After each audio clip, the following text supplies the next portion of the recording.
When I first bought my ranch, it wasn't just a piece of land, it was legacy. The sweeping acres, the cattle, and the oak-lined pastures had belonged to my family for over a century. It was home, history, and pride all wrapped into one. But apparently, to the local HOA that managed the nearby subdivision, my land was nothing more than a development opportunity.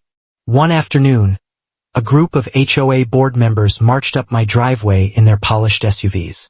Their president, a smug man in a tailored suit, handed me an envelope. Inside was a formal demand letter. They wanted me to sell my ranch to the HOA for the betterment of the community. They claimed they needed the space for recreational expansion and even offered a figure well below market value. When I laughed, the president frowned and said, "It's only a matter of time. We always get what we want." What they didn't realize was that I already knew far more about their community than they could imagine. Years earlier, I had quietly purchased the very land their neighborhood sat on. Not the houses themselves, but the ground beneath them. Developers had leased it from me, and when the lease transferred, the homeowners unknowingly built their lives on property I owned outright. So when the HOA threatened legal action to force me into selling, I simply pulled out my deed and smiled. "Funny thing," I told them, "you've been demanding I sell you my ranch, but technically you're all living on mine."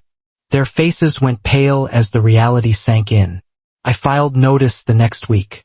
Every HOA rule, every inflated fee, every power play they'd ever pulled, all of it now had to pass through me.